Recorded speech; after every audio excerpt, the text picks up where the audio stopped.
हिन वक्त असां म्यूनिसिपल कमेटी शदादकोट में मौजूद आहियूं, जिते जेके 22 काउंसलर आहिनि म्यूनिसिपल कमेटी जा, उन्हनि मां 19 काउंसलर आहिनि जेको आहे त बेइतमादी जी रिथ आंदी आहे चेयरमैन जे ख़िलाफ़।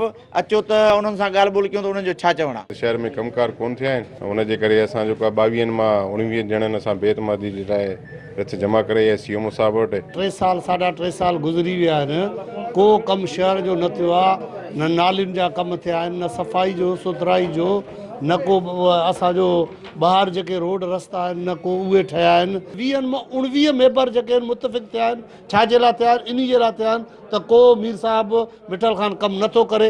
असांजो इहो अर्ज़ु आहे त हिनखे जल्दी में जल्दी लाहे ऐं चार्ज असांजे वाइस चेयरमैन खे ॾिजे। रिथ आणण जो मक़सदु को असांजो मीर मिठल ख़ान सां को ज़ाती को अहिड़ो को मसइलो कोन्हे को, पर इंतिज़ामी उमूर खे हलाइण जे लाइ जेकी अहलियत जेकी क़ाबिलियत जी ज़रूरत हूंदी आहे उनजी थोरी खोट आहे। असां बि पंहिंजे वार्ड जा काउंसलर आहियूं ऐं असां काउंसलरनि वटि न डायरेक्ट का बजट आहे न का पावर आहे। असां सिर्फ़ु वधि में वधि चेयरमैन साहब वटि पावर आहिनि, उनखे गुज़ारिश ई करे सघूं था। असांखे डायरेक्ट को बि फंड न आहे। उन जे लाइ साईं जन खे घणो गुज़ारिश कयोसीं त सुभाणे वोट वठी आया आहियूं। वार्ड जा माण्हू असांखे ई पुछनि था, बार बार कमकार का बि नथो थिए, गुज़ारिश करे करे का बि उन मां खड़ तेल न निकितो। आख़िर सभु काउंसलर असां तंग थी मजबूर थी जेको आहे सो इहो क़दम खयूं। असां वटि सिर्फ़ु ऐं सिर्फ़ु मैनेजमेंट जो मसइलो थिए पियो।